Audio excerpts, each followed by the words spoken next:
wala tayong bagyo na minomonitor sa loob ng Philippine Area of Responsibility. Wala rin tayong minomonitor ng iba pang low pressure area. Kaya posible ho, at least in the next 2 days, medyo maliit yung chance na magkabagyo tayo hanggang sa pagtatapos ng linggong ito. Pero umiiral pa rin yung southwest monsoon o hanging habagat.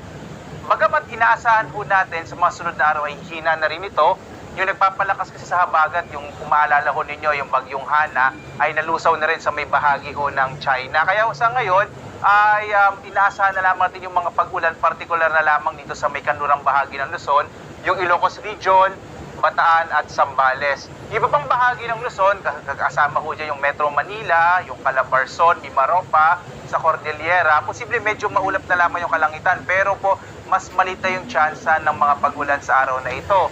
Sa lalabing bahagi ng bansa, sa mga kababayan ho natin sa Visayas, sa Mindanao, dito sa Bicol Region, sa may bahagi din ho ng Cagayan Valley Region, inaasahan naman natin yung mga usual ho na localized rain showers and thunderstorms sa hapon, hanggang sa gabi o minsan ho sa madaling araw, hindi naman ito masyadong nagtatagal.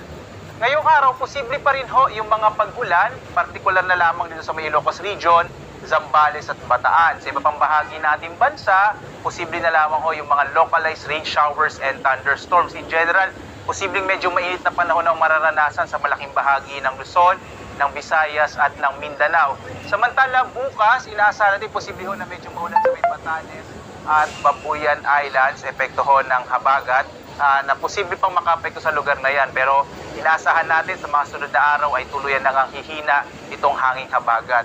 At patuloy pa rin tayo nagpapaalala, bagamat humihina na ngayong hanging habagat, sa mga lugar pa rin na posibleng may mga pag-ulan, partikular na sa Ilocos Region, Bataan at Zambales, posible pa rin yung mga biglang pagbaha o pagguho ng lupa, lalo na kung ilang araw na kung inuulan yung bahagi ito ng ating bansa. May nakataas pa rin tayong gale warning, bagamat nabawasan ho ito.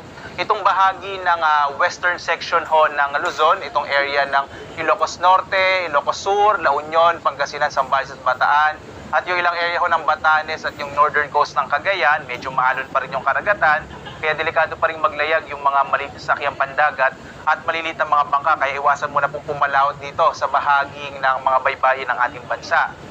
At patuloy ho namin kayong inanyayahan, meron pa rin tayong mga updates para po sa gale warning, posible ho mamayang alas 5 ng hapon, maglalabas ho tayo na